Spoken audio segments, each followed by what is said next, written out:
Good morning students, তোমাদের class 9-এর digital ক্লাসরুমে তোমাদেরকে স্বাগত জানাই।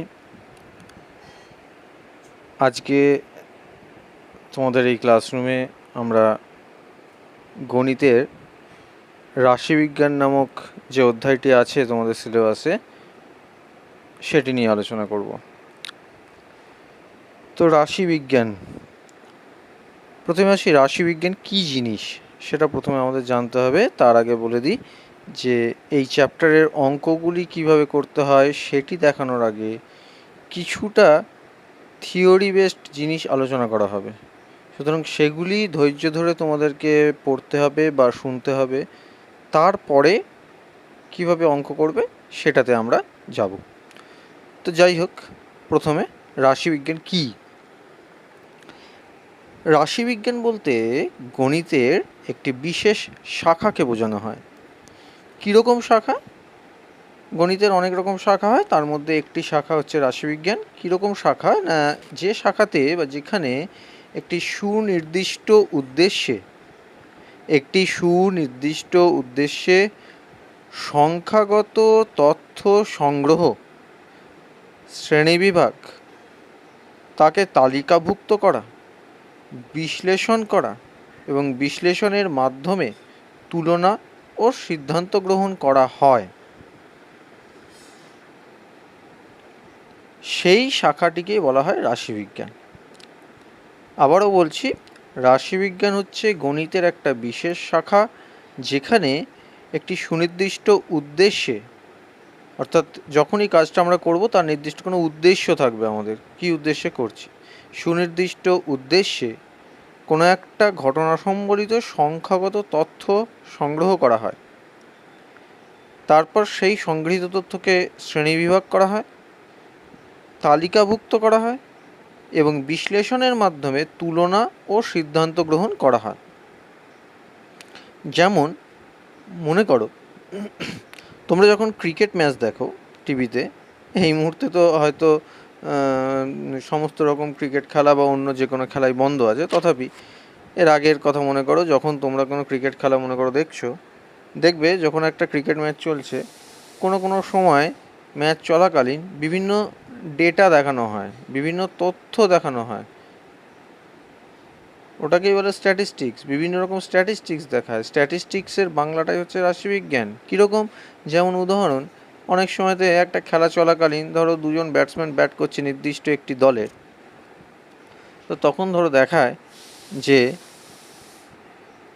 যে ব্যাটসম্যান ব্যাট করছে তার ব্যাটিং অ্যাভারেজ বা ব্যাটিং গড় বা রানের গড়ের বিচারে বিশ্বের মধ্যে তার র্যাঙ্কিং কত, অর্থাৎ তার ওয়ার্ল্ড র্যাঙ্ক কত, 1 থেকে 10-এর মধ্যে আছে কি না, অর্থাৎ 1 থেকে 10 পর্যন্ত বিশ্বের সেরা ব্যাটসম্যানদের মধ্যে সে কত নম্বরে আছে, 1-এ আছে না 2-এ আছে না 7-এ আছে, এগুলো দেখায়।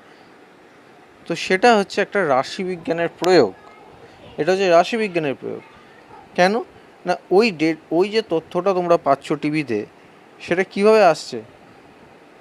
খুব সংক্ষেপে যদি আমি বলি, যদিও সেটা খুব জটিল ব্যাপার, তথাপি খুব সংক্ষেপে যদি বলি যে তারা একটা ব্যাটসম্যানের ব্যাটিং গড়ের বিচারে তার র্যাঙ্কিং যখন প্রকাশ করছে, তার মানে তাকে প্রথমে বিশ্বের যত ব্যাটসম্যান এই মুহূর্তে আছে সমস্ত জাতীয় দলে, তারা এখন পর্যন্ত যবে থেকে খেলা শুরু করেছে জাতীয় স্তরে, সেখান থেকে এখন অবধি মোট কত ম্যাচ খেলেছে সেই তথ্য তাদের কালেক্ট করতে হচ্ছে।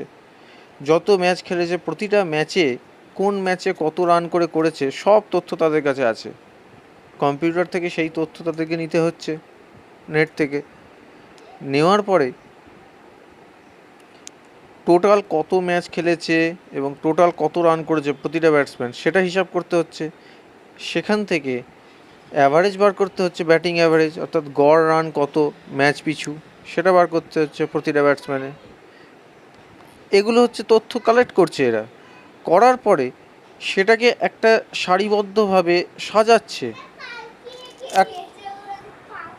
একটা সারিবদ্ধভাবে সাজানো হচ্ছে। সেটাকে সাজানোর পরে, অর্থাৎ সারিবদ্ধভাবে মানে যার অ্যাভারেজ সবচেয়ে বেশি তাকে ওপরে রাখা হচ্ছে তালিকায়, তার থেকে একটু কম যে তাকে তারপরে, তার থেকে কম যে, তারপরে এইভাবে তালিকাবদ্ধ করা হচ্ছে। তারপর বিশ্লেষণ করা হচ্ছে, বিশ্লেষণ করার মাধ্যমে একটা সিদ্ধান্ত গ্রহণ করা হচ্ছে যে এই যে ব্যাটসম্যান এখন খেলছে, যে খেলাটা দেখানো চলছে, তাতে এই ব্যাটসম্যান তার ব্যাটিং গড়ের বিচারে বিশ্বের মধ্যে এত নম্বর র্যাঙ্কে আছে, কি 10 নম্বর র্যাঙ্কে আছে, কি 9 নম্বর র্যাঙ্কে আছে, কি 25 নম্বর র্যাঙ্কে আছে।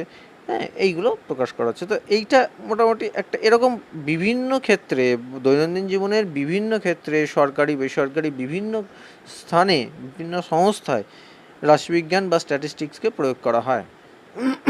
আশা করি জিনিসটা বুঝতে পারলে কী জিনিস এটা। রাশিবিজ্ঞানে মূলত কাজ করা হয় রাশি তথ্য নিয়ে। রাশি তথ্য কি, ওই যে ডেটাগুলো আমরা কালেক্ট করছি কোনো একটা ঘটনা সম্পর্কে যে সিদ্ধান্ত নেব, যেমন ব্যাটসম্যানের ব্যাটিং গড়, বা ধরো তোমার বিদ্যালয়ের সমস্ত ছাত্রছাত্রীদের বয়স বা ওজনই মনে করো, ওজনের তথ্য নিয়ে কার ওজন সবচেয়ে বেশি, কার ওজন সবচেয়ে কম, অমুক নির্দিষ্ট একজন ছাত্র বা ছাত্রীর ওজন কত, এই তথ্যগুলো যে নেব, সেগুলো নিতে গেলে আমাকে একটা ডেটা কালেক্ট করতে হবে সবার। হ্যাঁ, তো এটা হচ্ছে রাশি তথ্য নিচ্ছি, রাশি তথ্য। তো এই রাশি তথ্য হচ্ছে দুই রকমের, একটা হচ্ছে পরিমাণগত রাশি তথ্য, আর একটা হচ্ছে গুণগত তথ্য। পরিমাণগত মানে মেজারমেন্ট, এর ওজন এত, ওর ওজন 30 কেজি, ওর ওজন 25 কেজি, এটা হচ্ছে পরিমাণগত তথ্য। আর গুণগত তথ্য কারোর কোনো কিছুর একটা বৈশিষ্ট্য বোঝায় সেই তথ্য থেকে, তখন ওটা হচ্ছে গুণগত তথ্য। গুণগত তথ্যকে গুণ, লক্ষণ বা গুণ, ইংরেজিতে বলে অ্যাট্রিবিউট বলা হয়। আর পরিমাণগত তথ্যকে বলা হয় চল বা ভ্যারিয়েবল বা চলক, যেটাকে এটা অনেকটা হচ্ছে যে চলরাশি যেরকম বলি সেরকম। পরিমাণগত তথ্যকে চল বা ভ্যারিয়েবল বা চলক বলা হয়। দেখো, গুণগত তথ্য কিন্তু নির্দিষ্ট, যে গুণ, কার ওই গুণটা আছে, এরকম কে অঙ্কে পারদর্শী, কে ইংরেজিতে পারদর্শী, এগুলো হচ্ছে গুণ। হ্যাঁ, কিন্তু যখনই আমি বলবো পরিমাণগত তথ্য বলতে, কে অঙ্কে কত পেলো নাম্বার লাস্ট পরীক্ষায়, এটা হচ্ছে পরিমাণগত তথ্য, যে অঙ্কে কত পেলো, কত মার্কস পেলো, এটা হচ্ছে পরিমাণগত তথ্য। তাহলে চল বা চলক হচ্ছে পরিমাণগত তথ্যকে বলা হয়, আর গুণগত তথ্যকে বলে গুণ। চল বা চলক হচ্ছে একটি গুণগত লক্ষণ, যেটি বিভিন্ন ক্ষেত্রে বিভিন্ন সংখ্যাগত মান গ্রহণ করে। চল বা চলক হচ্ছে একটি গুণগত লক্ষণ, যে অঙ্কের নাম্বার পাওয়াটা, অঙ্কে পারদর্শী হওয়াটা, এটা গুণগত লক্ষণ, সেটিকে বিভিন্ন ক্ষেত্রে বিভিন্ন সংখ্যাগত মান গ্রহণ করে চল। অর্থাৎ কে কত নাম্বার পেলো অঙ্কে, এটা হচ্ছে সংখ্যাগত তথ্য, এটাই চল প্রকাশ করে। চলের বিভিন্ন মান হচ্ছে যে অঙ্কে কে কত নাম্বার পেলো। ঠিক আছে, তো সুতরাং তথ্য হচ্ছে দু রকমের, গুণগত আর পরিমাণগত। গুণগত তথ্যকে গুণ বলা হয়, আর পরিমাণগত তথ্যকে চল বা চলক বলা হয়। ঠিক আছে, আচ্ছা, এবার আসা যাক চল কত রকমের। চল কী জিনিস সেটা আলোচনা করা হলো। এবার হচ্ছে যে চল কত রকমের হয়। চল হচ্ছে মূলত দুই রকমের, একটাকে বলে অবিচ্ছিন্ন চল, আর একটাকে বলে বিচ্ছিন্ন চল। অবিচ্ছিন্ন চল কী জিনিস, যে চল কোনো বিশেষ সীমা বা বিস্তারের মধ্যে যে কোনো মান গ্রহণ করতে পারে, তাকে অবিচ্ছিন্ন চল বলা হয়।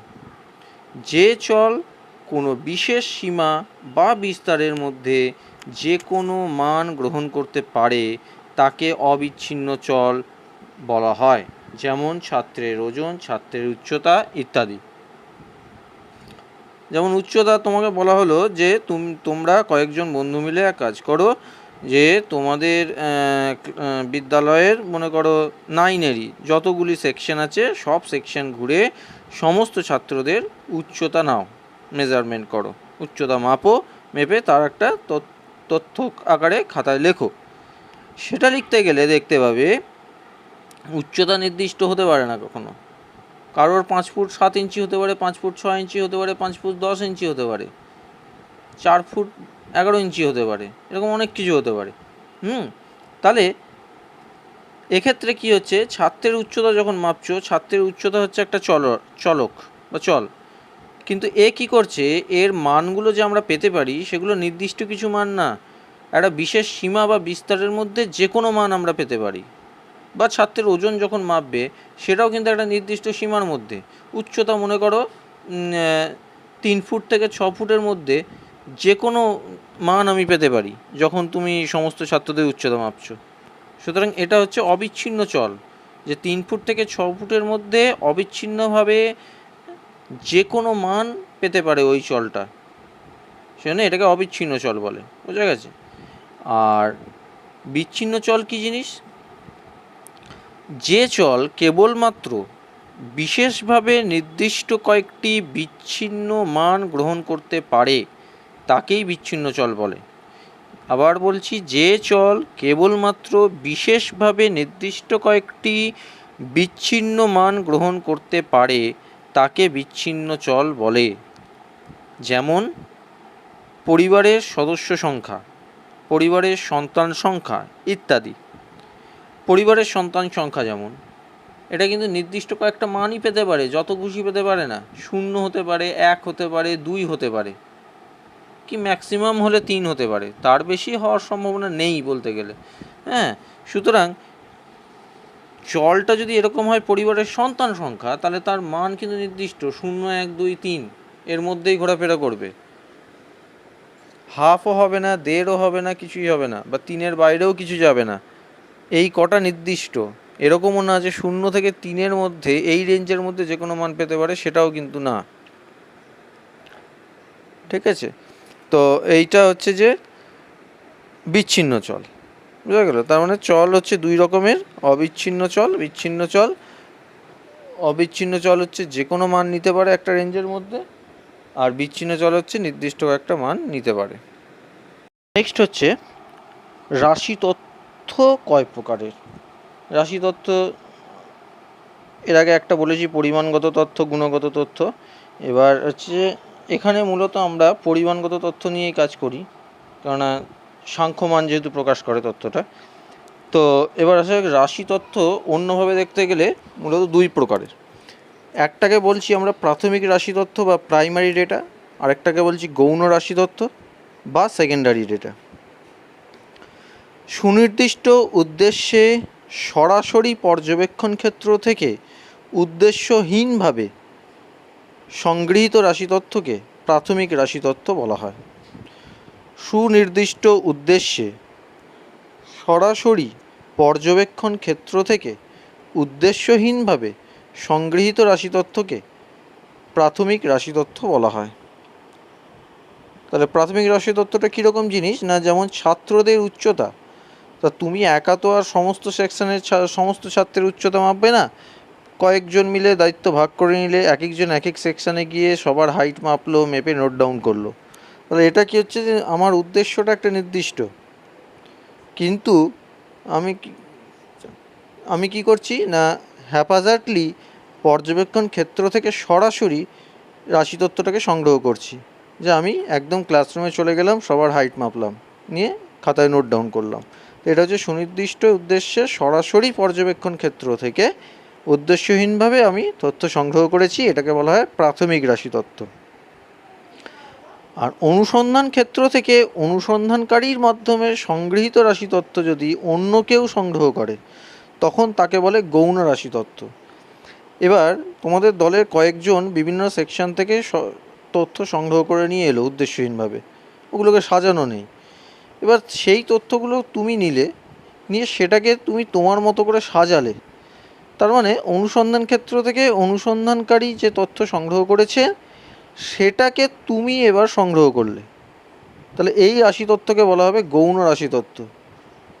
তুমি যখন সেটা সংগ্রহ করবে, তুমি সেটা নিয়ে সাজাবে, তালিকাভুক্ত করবে, বিশ্লেষণ করবে, এই সমস্ত করবে।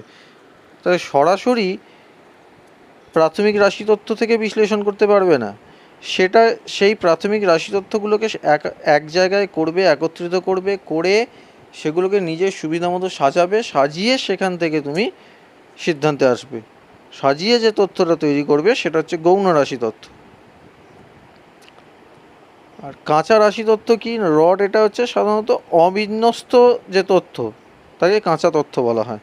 যেমন অনুসন্ধানকারী সরাসরি যখন পর্যবেক্ষণ ক্ষেত্র থেকে তথ্য সংগ্রহ করছে তখন সেটা কিন্তু অবিন্যস্তই থাকে, সাধারণভাবে সাজানো থাকে না, তখন ওটাকে কাঁচা রাশি তথ্য বা র ডেটা বলা হয়। এবার আসা যাক তালিকাকরণ বা ট্যাবুলেশন। যে পদ্ধতিতে অবিন্যস্ত রাশি তথ্যকে শৃঙ্খলাপূর্ণ, যুক্তিপূর্ণ ও বিজ্ঞানসম্মতভাবে বিভিন্ন সারি ও স্তম্ভে সাজানো হয় তখন তাকে তালিকাকরণ বলা হয়।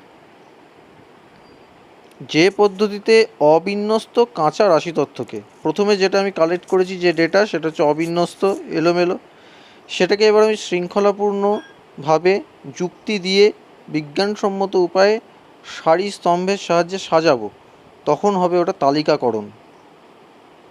এবার আসি প্রসার বা বিস্তার।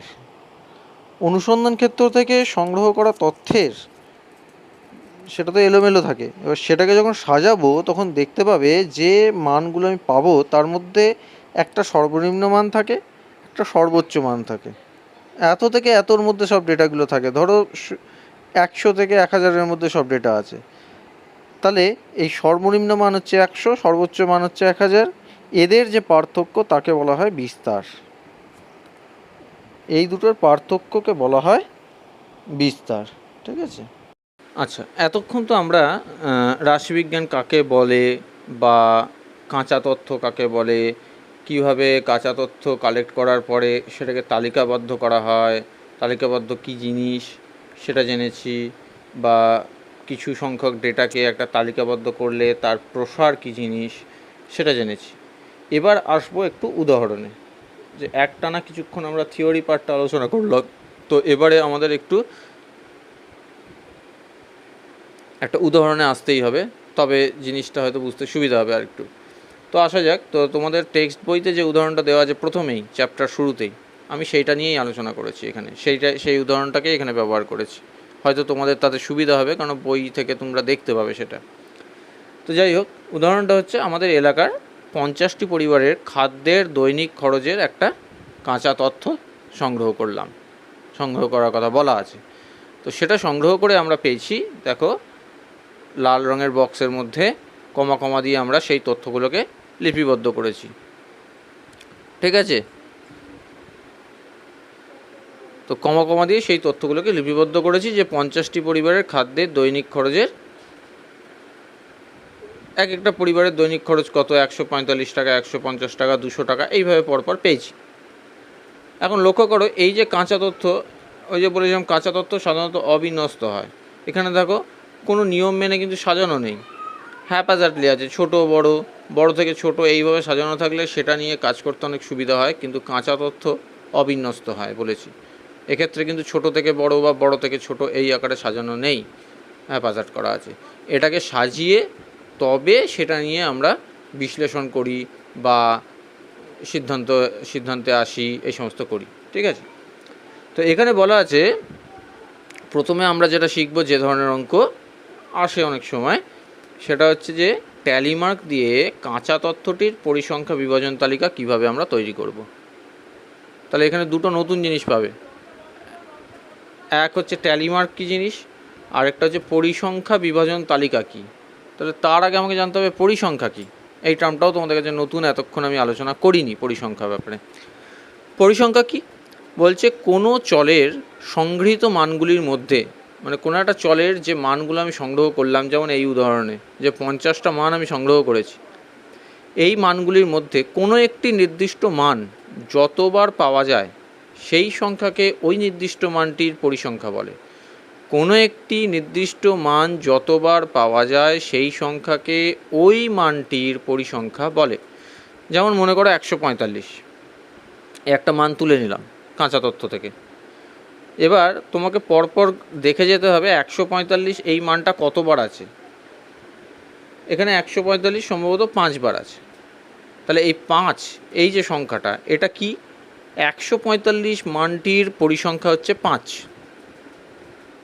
বোঝা গেছে। একইভাবে 150 আছে এখানে 6 বার, তাহলে 150-এর পরিসংখ্যা হচ্ছে 6, এইভাবে পরিসংখ্যা বার করে। আর পরিসংখ্যা বিভাজন তালিকা কেমন দেখতে হয়, এই যে দেখো সেকেন্ড যে টেবিলটা দেওয়া আছে তোমাদের ছবিতে, প্রথম কলামটা আছে দৈনিক খরচ এক্স টাকা, যেটা হচ্ছে চল যেটা, সেটা লিখতে হয়। তারপরে হচ্ছে ট্যালি মার্কের তালিকা, তারপরে হচ্ছে পরিসংখ্যা, পরিসংখ্যাকে এফ দিয়ে ডিনোট করা হয় সাধারণত, পরিসংখ্যা এফ এর তালিকা। প্রথমে তোমাদের যেটা করতে হবে, কাঁচা তথ্যতে তো সব এলোমেলো করা আছে, সেগুলোকে ছোট থেকে বড় আকারে পরপর এই দৈনিক খরচ এক্স বা চলের ঘরে পরপর সাজিয়ে নিতে হবে। চলের স্তম্ভ বরাবর সিরিয়ালি সাজিয়ে নিতে হবে ছোটো থেকে বড় আকারে। এখানে যেমন করা আছে দেখো 75, 90, 110, 125, 145, 150, এইভাবে 275 অবধি। কারণ যে ডেটাটা তোমাদের দেওয়া আছে প্রথম ছকে, সেখানে কিন্তু মিনিমামটা আছে 75, ম্যাক্সিমামটা আছে 275, ঠিক আছে। এবার আসি ট্যালি মার্ক, যেমন 75 যেটা, এটা ট্যালি মার্ক কীভাবে করবে? ট্যালি মার্ক জিনিসটা আমরা করি হচ্ছে যে অনেকগুলো ডেটা আছে, সেখান থেকে 75 এই যে ডেটাটা কতবার আছে সেটা কাউন্ট করার জন্য।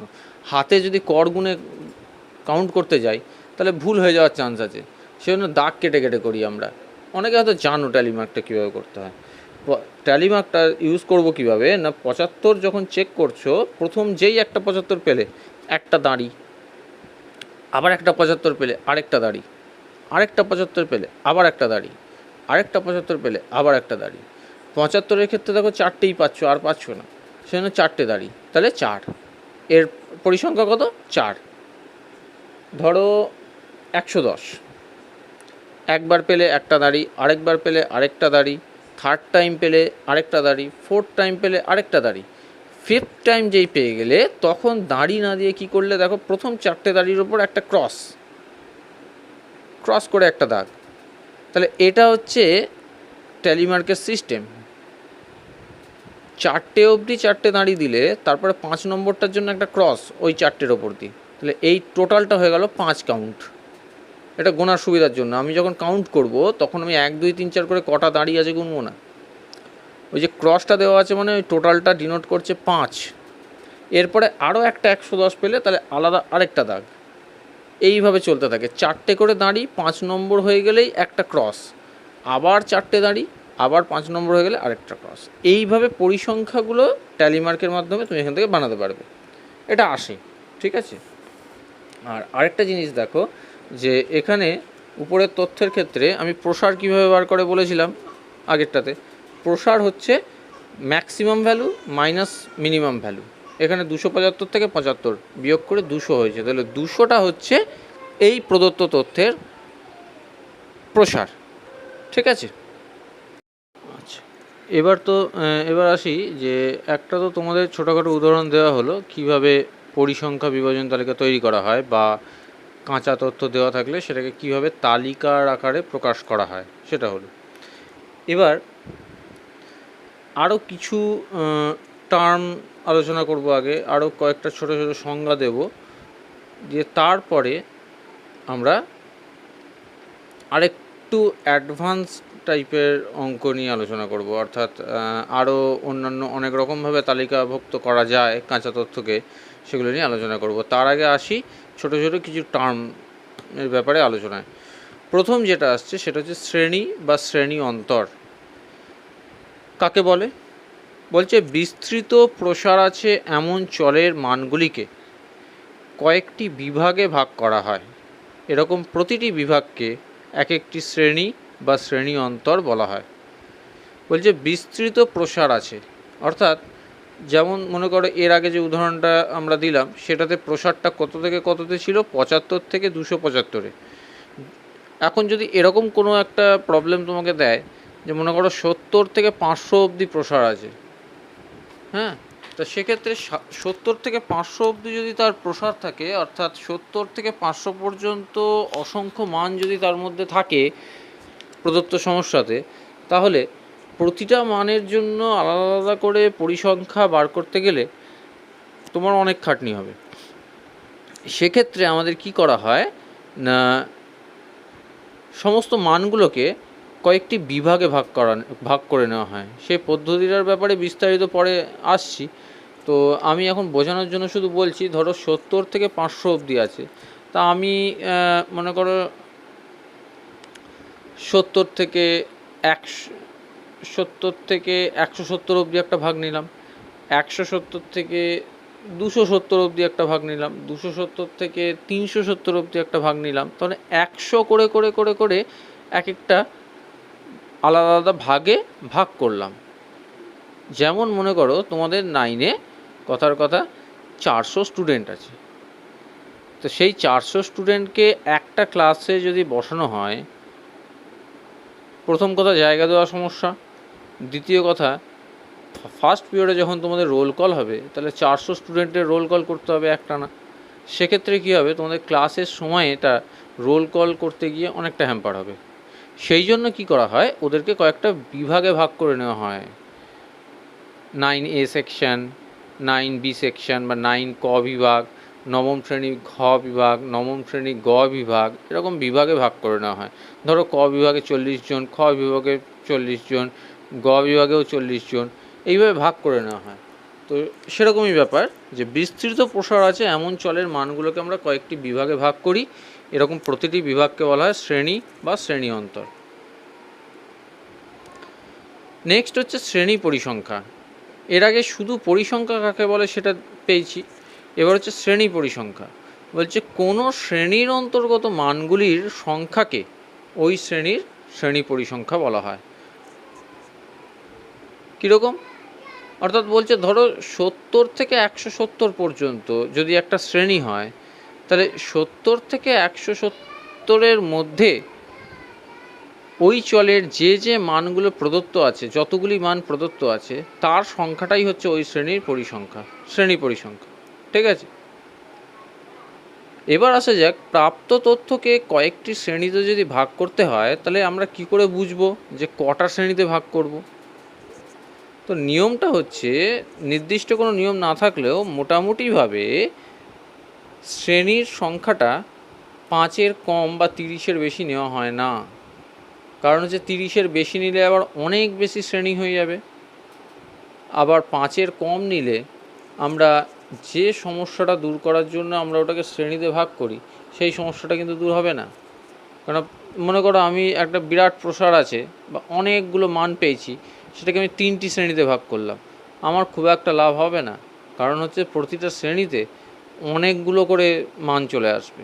ঠিক আছে, সেই জন্য বলছে মোটামুটিভাবে 5-এর থেকে বেশি, এই 5-এর থেকে কম নয়, মানে 5 বা 5-এর থেকে বেশি এবং 30-এর মধ্যে রাখার চেষ্টা করা হয়। সাধারণভাবে আমরা 5টা 6টা 8টা 10টা এরকম ভাগ করি আমাদের ক্ষেত্রে, যে সমস্ত অঙ্কগুলো পাবো আমরা সেসব ক্ষেত্রে।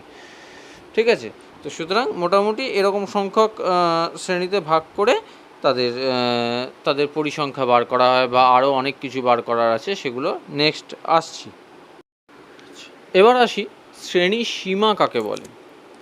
শ্রেণী অন্তর বা শ্রেণী, এটা তো আগে বলেছি।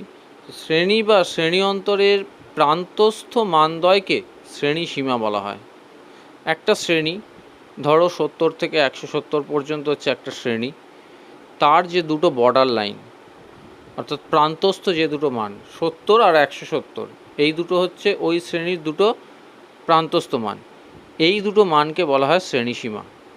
ক্ষুদ্রতর মানটিকে বলা হয় নিম্ন শ্রেণীসীমা। যেমন এক্ষেত্রে আমি যে উদাহরণটা দিচ্ছি 70 থেকে 170, সেখানে 70টা হচ্ছে নিম্ন শ্রেণীসীমা, আর বৃহত্তর মানটিকে বলা হয় ঊর্ধ্ব শ্রেণীসীমা। অর্থাৎ এক্ষেত্রে 170 যেটা, সেটা হচ্ছে ঊর্ধ্ব শ্রেণীসীমা।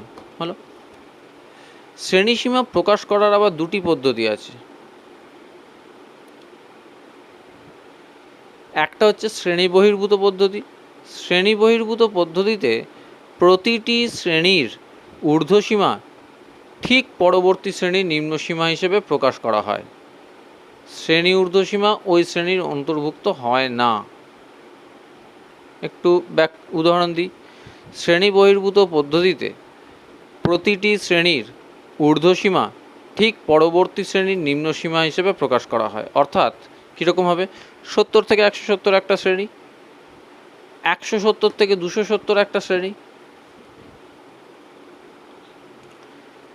270 থেকে 370 একটা শ্রেণী, এরমভাবে, বা 50 থেকে 100 একটা শ্রেণী, 100 থেকে 150 একটা শ্রেণী, 150 থেকে 200 একটা শ্রেণী, 200 থেকে 250 একটা শ্রেণী।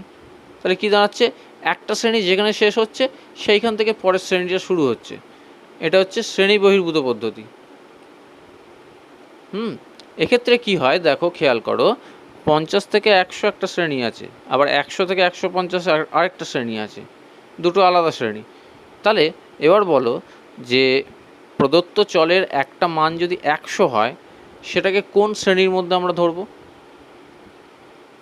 সেটাই এখানে বলছে দেখো, শ্রেণী বহির্ভূত পদ্ধতিতে প্রতিটি শ্রেণীর ঊর্ধ্বসীমা ঠিক পরবর্তী শ্রেণীর নিম্নসীমা হিসেবে প্রকাশ করা হয়, আর শ্রেণীর ঊর্ধ্বসীমা ওই শ্রেণীর অন্তর্ভুক্ত হয় না। এই লাইনটা, শ্রেণীর ঊর্ধ্বসীমা ওই শ্রেণীর অন্তর্ভুক্ত হয় না। তার মানে ওই যে বললাম 50 থেকে 100 একটা শ্রেণী, 100 থেকে 150 একটা শ্রেণী, তাহলে 100 মানটা কোন শ্রেণীতে থাকবে? 50 থেকে 100-তে থাকবে নাকি 100 থেকে 150-তে থাকবে? উত্তরটা হচ্ছে 100 যদি কোনো একটা মান থাকে, সেটা 100 থেকে 150 অর্থাৎ দ্বিতীয় শ্রেণীটাতে থাকবে।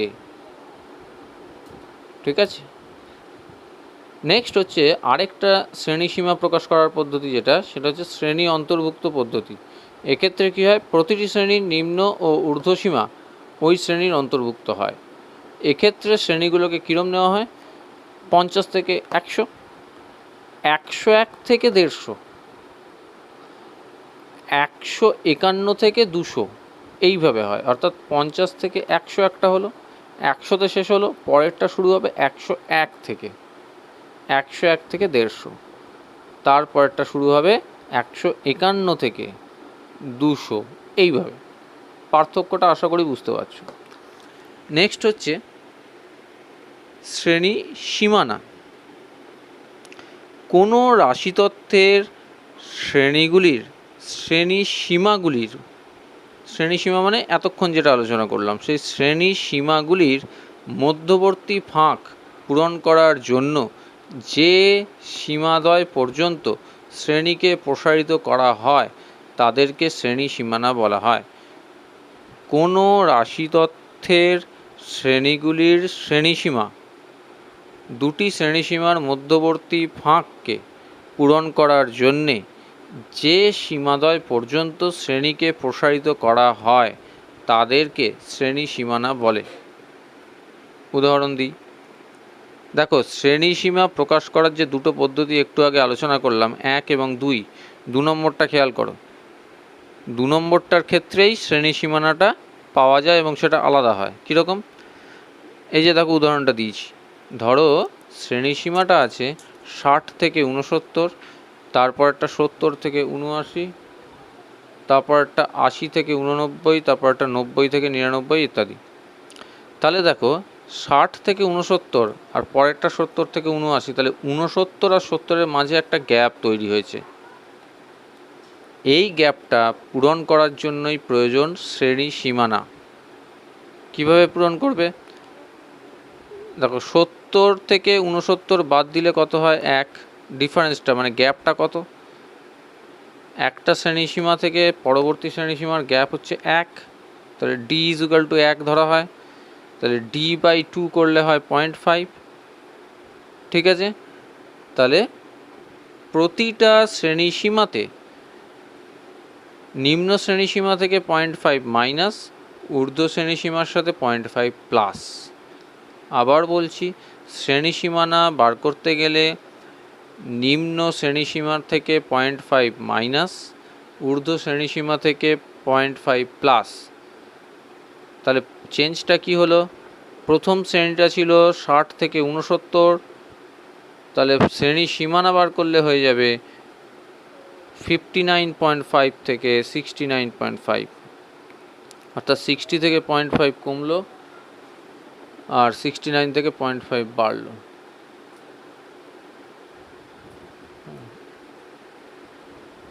একইভাবে পরেরটা যেমন 70 থেকে 79, তাহলে 70 থেকে 79 হলে নিম্ন শ্রেণী সীমা হচ্ছে 70, তাহলে নিম্ন শ্রেণী সীমানা হবে 69.5, 69.5, আর ঊর্ধ্ব শ্রেণী সীমানা হবে 79.5। এইভাবে একটা থেকে বাঁ দিক থেকে 0.5 মাইনাস, ডান দিক থেকে 0.5 প্লাস করে শ্রেণী সীমানা পাওয়া যায়। শ্রেণী সীমা আর শ্রেণী সীমানা দুটো কিন্তু আলাদা, এই দুটো একটু খেয়াল রাখতে হবে। ঠিক আছে। আচ্ছা, এবার আসা যাক শ্রেণী মধ্যক বা মধ্যমান কাকে বলে। খুব সহজ জিনিস। কোনো একটা শ্রেণী বলো, মনে করো 60 থেকে 69, 60 to 69 একটা শ্রেণী আছে। তার মধ্যক বা মধ্যমান হচ্ছে নিম্ন শ্রেণীসীমা প্লাস ঊর্ধ্ব শ্রেণীসীমা বাই 2, মানে 60 + 69/2, দ্যাট ইজ 64.5। নিম্ন শ্রেণীসীমা প্লাস ঊর্ধ্ব শ্রেণীসীমা বাই 2। অর্থাৎ দুটো বর্ডার যে ভ্যালু আছে সেই দুটোকে অ্যাড করো, করে 2 দিয়ে ডিভাইড করো, তাহলে মধ্যমান পাবে। নেক্সট হচ্ছে শ্রেণী দৈর্ঘ্য। শ্রেণী দৈর্ঘ্য হচ্ছে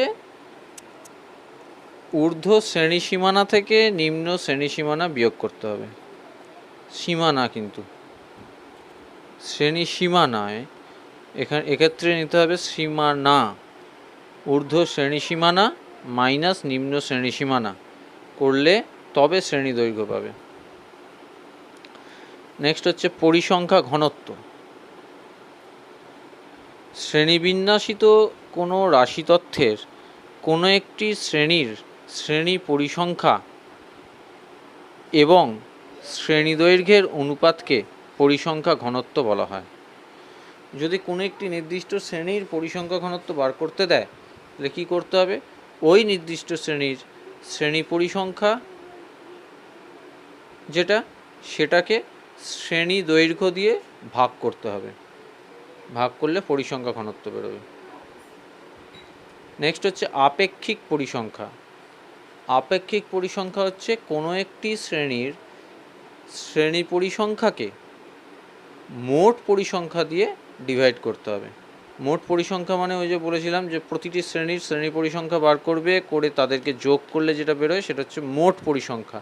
সেটা কার সাথে সমান হয় না, মোট যতগুলো ভ্যালু দেওয়া আছে অঙ্কে তার সাথে সমান হয়। যাই হোক, আপেক্ষিক পরিসংখ্যা হচ্ছে কোনো একটা শ্রেণীর শ্রেণী পরিসংখ্যা ডিভাইডেড বাই মোট পরিসংখ্যা। আর পরিসংখ্যার শতকরা হার কি? আপেক্ষিক পরিসংখ্যাকে 100 দিয়ে গুণ করলে পরিসংখ্যার শতকরা হার পাওয়া যায়। ঠিক আছে, তো এই কটা জিনিসই মেন আমাদের জানার এখানে, এবং এগুলোর মধ্যে যে কোনো একটা টেবিল দিয়ে তোমাকে যে কোনো একটা বার করতে দিতে পারে। হ্যাঁ, সেই জন্যে এগুলো আগে জেনে নেওয়া। ঠিক আছে, আচ্ছা, তো এই চ্যাপ্টারটার আলোচনার একদম প্রথম দিকে আমরা ফার্স্ট যে উদাহরণটা দিয়েছিলাম, খেয়াল করে দেখো, আমাদের বইতেও আছে সেই উদাহরণটা, যে গ্রামের 50টি পরিবারের দৈনিক খাবারের খরচের একটা কাঁচা তথ্য আমরা বানিয়েছিলাম। এবং তারপরে আমরা এটাও দেখিয়েছিলাম যে ওই কাঁচা তথ্য থেকে কিভাবে আমরা একটা পরিসংখ্যা বিভাজন তালিকা তৈরি করতে পারি। সেটা তোমরা করেছো, মনে পড়ছে আশা করি। এবারে আমরা যেটা করব, এতক্ষণ তো অনেক ছোট ছোট বেশ কিছু টার্ম কাকে বলে, অর্থাৎ তাদের যে সংজ্ঞা, সেগুলো নিয়ে আলোচনা করলাম। এবার যেটা করব, এবার হচ্ছে যে ওই একই ডেটা ইউজ করে শ্রেণী পরিসংখ্যা বিভাজন তালিকা তৈরি করব। এর আগেরটা করেছিলাম শুধুমাত্র পরিসংখ্যা বিভাজন তালিকা, অর্থাৎ একটা ডেটা কতবার আছে, আরেকটা ডেটা সেটা কতবার আছে, এইভাবে। আর এবারে করব হচ্ছে যে ওই প্রাপ্ত তথ্যের শ্রেণী পরিসংখ্যা বিভাজন তালিকা, অর্থাৎ একটা শ্রেণীবিন্যাস করব। তার জন্য কি করতে হবে, যে খেয়াল করে দেখো, আমরা এর আগে যে ছকটা বানিয়েছিলাম পরিসংখ্যা বিভাজন ছকটা, সেখানে চলের সর্বনিম্ন মান ছিল 75 আর সর্বোচ্চ মান ছিল 275। সেক্ষেত্রে প্রসার কত হচ্ছে, 275 থেকে 75 বাদ দাও, তাহলে 200। এখন একে কটা শ্রেণীতে আমরা ভাগ করব। এর আগে এটাও আলোচনা করেছি যে একটা প্রসারকে শ্রেণীবিন্যাস করতে গেলে অন্ততপক্ষে 5টি শ্রেণীতে ভাগ করতেই হবে। তো আমরা মনে করো এটাকে 6টি শ্রেণীতে ভাগ করলাম। 5টাতেও করতে পারো তোমরা, আমি 6টাতে করলাম। 6টাতে যদি করতে হয়, একটা জিনিস খেয়াল রাখবে, প্রতিটা শ্রেণীর শ্রেণী দৈর্ঘ্য কিন্তু সমান হতে হবে। শ্রেণী দৈর্ঘ্য কাকে বলে সেটা একবার মনে মনে ভেবে নাও। শ্রেণী দৈর্ঘ্যটা কিন্তু প্রতিটা শ্রেণীর ক্ষেত্রে সমান হতে হবে। তো সেটা কিভাবে বার করব, যে শ্রেণী দৈর্ঘ্যটা কীরকম নেব, তাহলে 6টা যদি ভাগ করি শ্রেণীতে, তাহলে দেখো মোট যে প্রসার 200 সেটাকে 6 দিয়ে ভাগ করো, মিলবে না। 6 দিয়ে ভাগ করলে কত হচ্ছে, 33 পূর্ণ কিছু একটা হচ্ছে। তো সেটাকে রাউন্ড ফিগারে 34 নিতে পারো, কিন্তু আমি 35 নিয়েছি। কেন নিয়েছি এটা একটা বোঝার ব্যাপার আছে, যে হিসাব করতে সুবিধা হয়। দেখো শুরু হয়েছে 75 থেকে, এবং 5-এর গুণিতকে নিলে তার একটা সুবিধা থাকে। হ্যাঁ, যা কারণ হচ্ছে যে যখন তোমরা যদি এটার লেখচিত্র অঙ্কন করতে যাও পরবর্তীকালে, সেটাও শেখাবো, লেখচিত্র যখন অঙ্কন করতে যাবে তখন যদি গ্রাফ পেপারে করো তাহলে তোমার ঘর গুনতে সুবিধা হবে 5-এর গ্যাপে যদি থাকে। তো যাই হোক, তো এখানে তাহলে শ্রেণী দৈর্ঘ্যটা নেব হচ্ছে 35। সেক্ষেত্রে আরেকটা জিনিস, 35 যদি শ্রেণী দৈর্ঘ্য হয় আর 6টি শ্রেণী যদি নেই, তাহলে আলটিমেটলি হয় 210। 35কে 6 দিয়ে গুণ করো, হয় 210, কিন্তু এখানে প্রসার হচ্ছে 200। প্রসারের থেকে আমার এখানে যা প্রসার আছে তার থেকে এই হিসাবে যদি শ্রেণী দৈর্ঘ্য নিই এবং 6টা যদি শ্রেণীতে ভাগ করি, সেক্ষেত্রে 210 গ্যাপ হয়ে যাচ্ছে। তখন আমি কি করব, সেরকম ঘটনা ঘটলে আমাদের প্রয়োজন সাপেক্ষে আমরা এই যে সর্বনিম্ন মান 75 আর সর্বোচ্চ মান 275, এটাকে আমরা পাল্টে নিতে পারি আমাদের সুবিধার্থে। আমরা তখন সর্বনিম্ন মানটা নিয়ে নিলাম 70 আর সর্বোচ্চ মানটা নিয়ে নিলাম 280। অর্থাৎ 75 থেকে শুরু হওয়ার কথা ছিল, 5 বাঁদিকে চলে গেলাম, তবে 70, 275-এ শেষ হওয়ার কথা ছিল, ওটাকে আমি 280 অবধি ধরে নিলাম। তাতে ক্ষতি কিছু হবে না, উত্তর একই আসবে। 280 অবধি নিয়ে নিলাম, 5 বাড়িয়ে দিলাম, তাহলে আমার গ্যাপটা হয়ে গেল 210। 280 থেকে 70 বাদ দিলে 210। এবারে দেখো টেবিলটা, যে শ্রেণী পরিসংখ্যা বিভাজনের যে টেবিলটা, দৈনিক খরচ টাকায় ব্র্যাকেটে এক্স, অর্থাৎ চলের মানগুলো, চলের শ্রেণীগুলো কীরকম নিচ্ছি, 35 করে গ্যাপ, তাহলে 70 থেকে শুরু, তো 70 থেকে 105, 105 থেকে 140, 140 থেকে 175, 175 থেকে 210, 210 থেকে 245, আর 245 থেকে 280। ট্যালি মার্কটা নতুন করে আমি রিপিট করছি না, আগের মতোই। পরিসংখ্যাটা কি করে বানাবো না, এবার তোমাকে দেখতে হবে যে ওই যে কাঁচা তথ্য দেওয়া থাকবে তোমাকে, সেখানে দেখতে হবে 70 থেকে 105-এর মধ্যে কটা মান ওখানে আছে। এখানে অবশ্য একটা খেয়াল রাখবে, 105 যদি কোনো মান থেকে থাকে, সেটাকে কিন্তু আমি প্রথম শ্রেণীতে ধরবো না, সেটাকে কাউন্ট করব দ্বিতীয় শ্রেণীতে। ঠিক আছে, তার মানে আলটিমেটলি তোমাকে 70 থেকে 105 প্রথম যে শ্রেণীটা, তার পরিসংখ্যা মাপতে হলে তোমাকে দেখতে হবে 70 থেকে 104 পর্যন্ত কটা মান আছে। কাউন্ট করে দেখবে ওখানে 7খানা মান আছে, তাহলে ওই শ্রেণী পরিসংখ্যা হবে 7। 105 থেকে 140-এর মধ্যে কটা আছে, দেখো 13টা থাকবে, গুণে দেখবে, তাহলে ওই শ্রেণী পরিসংখ্যা হবে 13। এইভাবে শ্রেণী পরিসংখ্যা বিভাজন ছকটা তোমাদের বানাতে হবে।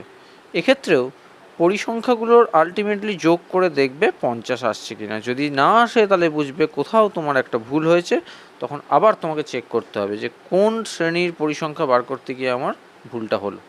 ঠিক আছে, ওটা সবসময় 50 আসবে। 50 আসবে মানে যেহেতু এখানে বলা আছে যে 50টি পরিবারের ডেটা, সেই জন্য 50 আসবে। ঠিক আছে, তো এইভাবে শ্রেণী পরিসংখ্যা বিভাজনটা বানাতে হবে, বোঝা গেছে?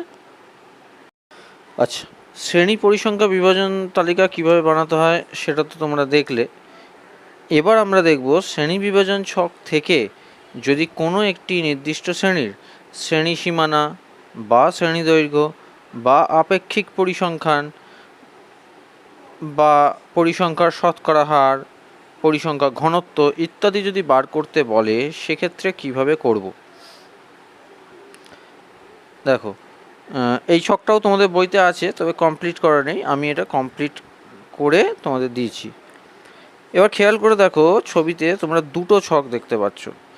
উপরের যে ছকটা আছে তার বাঁদিকে লেখা আছে শ্রেণী বহির্ভূত পদ্ধতি, নিচের ছকটার বাঁদিকে আছে শ্রেণী অন্তর্ভুক্ত পদ্ধতি। পার্থক্যটা বলে দিচ্ছি। প্রথমত বলি যে টেবিলে কি কি আছে। প্রথম কলামে আছে হচ্ছে দৈনিক খরচ, যেটা আগের টেবিলে ছিল, অর্থাৎ শ্রেণী পরিসংখ্যা বিভাজনের টেবিলটাতে। তারপরে আছে শ্রেণী পরিসংখ্যা, যেটা এর আগের স্লাইডে তোমরা পেয়েছো। এরপরে আছে শ্রেণী সীমা, যা যা সংজ্ঞা তোমরা পেয়েছিলে এতক্ষণ অবধি আলোচনা করেছি, সব কটা কীভাবে বার করতে হয় সেগুলো এখানে দেখানো আছে। শ্রেণী সীমা, নিম্ন শ্রেণী সীমা, উচ্চ শ্রেণী সীমা। তারপরে আছে শ্রেণী সীমানা, নিম্ন শ্রেণী সীমানা, উচ্চ শ্রেণী সীমানা। তারপরে আছে মধ্যমান, তারপর আছে শ্রেণী দৈর্ঘ্য, পরিসংখ্যা ঘনত্ব, আপেক্ষিক পরিসংখ্যা, পরিসংখ্যার শতকরা হার।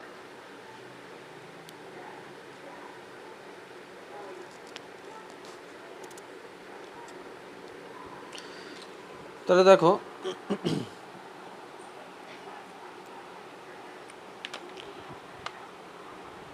প্রথম যে টেবিলটা, সেটাতে আছে দেখো শ্রেণীগুলো কি কি আছে। 70 থেকে 105, 105 থেকে 140, 140 থেকে 175 ইত্যাদি। এটা হচ্ছে শ্রেণী বহির্ভূত পদ্ধতি। শ্রেণী বহির্ভূত পদ্ধতি কেন লিখেছি না, শ্রেণী বহির্ভূত পদ্ধতিতে ছিল যে একটা শ্রেণী যেখানে শেষ হতো, পরের শ্রেণীটা তারপর সেখান থেকেই শুরু হতো, ঠিক আছে। আর পরিসংখ্যাগুলো বেরিয়েছে 7, 13, 11, 13, 4, 2 ইত্যাদি। হলো প্রথম যে কোনো একটা শ্রেণী দেখো, বাকিগুলো আমি আলোচনা করছি না, তোমরা দেখলে বুঝতে পারবে, আশা করি তোমরা নিজেরা মাথা খাটিয়ে বুঝবে। প্রথম শ্রেণীটা 70 থেকে 105, তার শ্রেণী পরিসংখ্যা 7 বেরিয়েছিল। শ্রেণী সীমা কি কি, শ্রেণী হচ্ছে 70 থেকে 105, তাহলে শ্রেণী সীমা হচ্ছে 70 আর 105, নিম্নটা হচ্ছে 70, উচ্চটা হচ্ছে 105। শ্রেণী সীমানা, শ্রেণী বহির্ভূত পদ্ধতির ক্ষেত্রে, অর্থাৎ যে ক্ষেত্রে শ্রেণীগুলো যেখানে শেষ হয় সেখান থেকেই শুরু হয় পরের শ্রেণীটা, তার ক্ষেত্রে শ্রেণী সীমা এবং শ্রেণী সীমানা দুটো একই থাকে। তাহলে এক্ষেত্রে শ্রেণী সীমানা হবে 70 আর 105। মধ্যমান কি হবে না, শ্রেণী সীমানা দুটো যোগ করো, করে 2 দিয়ে ভাগ করো, মধ্যমান পেয়ে যাবে 87.5। শ্রেণী দৈর্ঘ্য 105 থেকে 70 বাদ দাও, 35। পরিসংখ্যা ঘনত্ব, ওটা সম্ভবত তোমাদের ছিল পরিসংখ্যাকে শ্রেণী দৈর্ঘ্য দিয়ে ভাগ করা।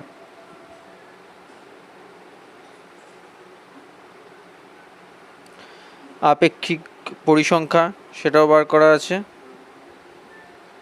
আর পরিসংখ্যার শতকরা হার, আপেক্ষিক পরিসংখ্যা যেহেতু 0.14 বেরিয়েছে, সেজন্য ওটাকে 100 দিয়ে গুণ করলে,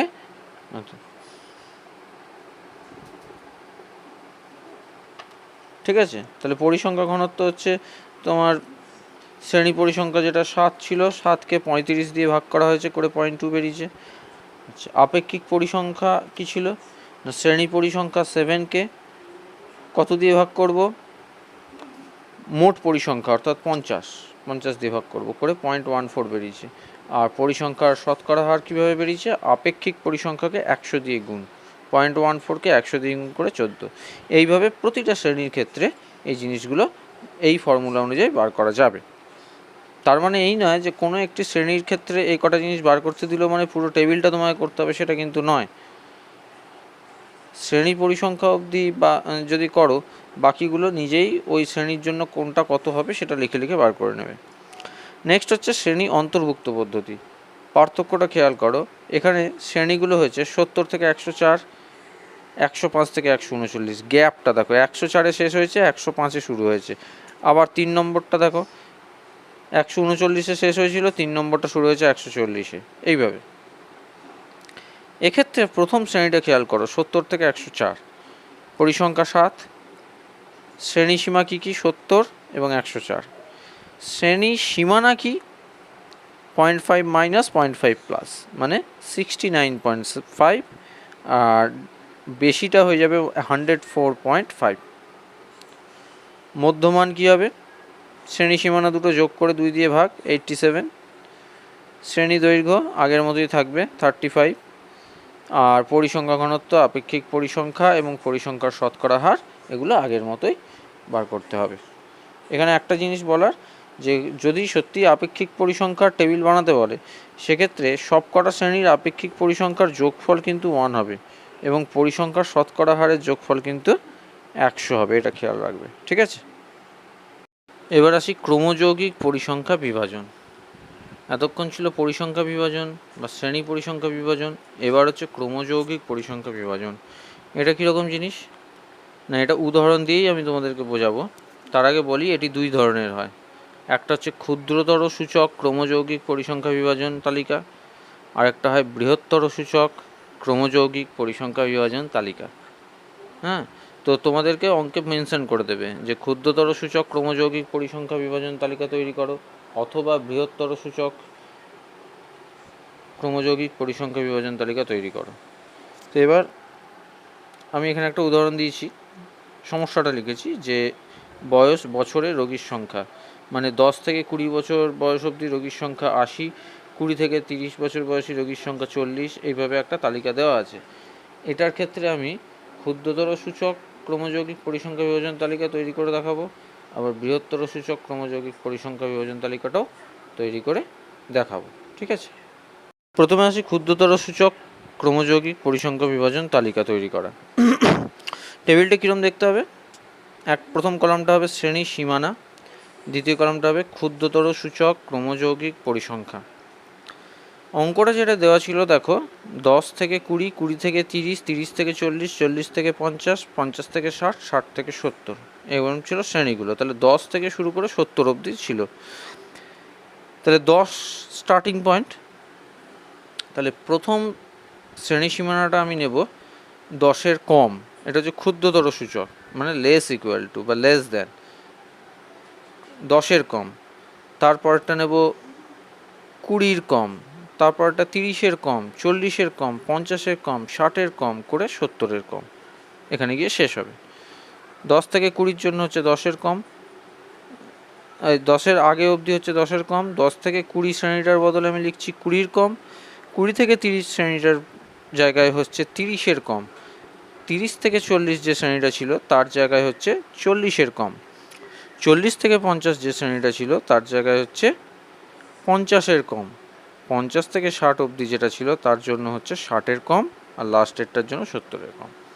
এবার হচ্ছে কোন শ্রেণী পরিসংখ্যা কত হবে, 10-এর কম। তো দেখো টেবিলে দেওয়া আছে 10 থেকে 20 অবধি 80 জন রোগী, তাহলে 10-এর থেকে কম কতজন সেটা দেওয়া নেই, তাহলে 10-এর থেকে কম হচ্ছে 0। তাহলে 10-এর কম যে শ্রেণীটা নিয়েছি তার ক্রমযৌগিক পরিসংখ্যা হচ্ছে 0। 20-এর কম, 20-এর কম কতজন, দেখো 10 থেকে 20-তে আছে 80 জন, তাহলে 20-এর কম তার পরিসংখ্যা 80। এর পরেরটাই মেন বোঝার যে 30-এর কম, 30-এর কম শ্রেণী মানে কিন্তু এখানে কোন দুটো শ্রেণী বলো তো, 10 থেকে 20 আর 20 থেকে 30 দুটোকেই ধরতে হবে। 30-এর কমের মধ্যে প্রথম দুটো শ্রেণীই ঢুকে যাচ্ছে, তাহলে তার পরিসংখ্যা কত হবে, 80 + 40, 120। আচ্ছা, এবার হচ্ছে 40-এর কম, 40-এর কম মানে প্রথম তিনটে শ্রেণীকেই ধরতে হবে, 10 থেকে 20, 20 থেকে 30, 30 থেকে 40, কারণ 40-এর কমের মধ্যে 10ও ঢুকে যাচ্ছে, সবই ঢুকে যাচ্ছে। তাহলে 40-এর কমের ক্ষেত্রে কত হবে, ওই তিনটে শ্রেণীর পরিসংখ্যা যোগ করতে হবে, মানে 80 + 40 + 50 মানে 170, মানে আগেরটা 120 এসেছিলো তার সাথে 50 যোগ করে দাও। আবার 50-এর কম কত হবে, 170 এসছে আগের লাইনে, 170-এর সাথে 40 থেকে 50 শ্রেণীতে যেটা আছে কত, 70 জন, তাহলে ওই 70 অ্যাড করে দাও, 240। এইভাবে করে যেতে হবে, করতে করতে লাস্টে গিয়ে যে 70-এর কম যে শ্রেণীটা তার ক্রমযৌগিক পরিসংখ্যা এসছে 300। এটা কিন্তু টোটাল রোগীর সংখ্যার সাথে মিলতে হবে, যদি না মেলে তাহলে অঙ্ক ভুল আছে। এখানে অঙ্ক ভুল আছে কিনা সেটা চেক করার এটা একটা উপায়, ঠিক আছে। তাহলে ক্রমযৌগিক পরিসংখ্যা এটাকেই বলে যে আগের শ্রেণীর পরিসংখ্যাটাও ওর সাথে যোগ হতে হতে হতে হতে চায়, হলো। আর ক্ষুদ্রতর সূচক যদি বলে তাহলে লেস দ্যান করে করতে হবে, 10-এর কম, 20-এর কম, 30-এর কম, ঠিক আছে। নেক্সট হচ্ছে আজকের এই আলোচনা চক্রের শেষ পয়েন্ট যেটা, সেইটা আলোচনা করব এবার, সেটা হচ্ছে বৃহত্তর সূচক ক্রমযৌগিক পরিসংখ্যা বিভাজন তালিকা কিভাবে বানাবো। ক্ষুদ্রতর সূচকটা দেখালাম, এবার হচ্ছে বৃহত্তর সূচক। ক্ষুদ্রতর সূচকের ক্ষেত্রে ছিল 10-এর কম, 20-এর কম এইভাবে, আর এখানে হবে বেশি, বৃহত্তর সূচক হবে বেশি। বেশির ক্ষেত্রে দেখো ওই একই ছক, শ্রেণী সীমানা আর বৃহত্তর সূচক ক্রমযৌগিক পরিসংখ্যা, এই দুটো পয়েন্ট করতে হবে। এখানে শ্রেণীগুলো কীরমভাবে নেব দেখো, অঙ্কে দেওয়া ছিল 10 থেকে শুরু করে 70 অবধি চলের মান, হ্যাঁ, তাহলে এখানে উল্টো দিক থেকে শুরু করতে হয়। প্রথমেই নিতে হবে 70 বা তার বেশি, তারপরে হচ্ছে 60 বা তার বেশি, 50 বা তার বেশি, 40 বা তার বেশি, 30 বা তার বেশি, 20 বা তার বেশি, 10 বা তার বেশি।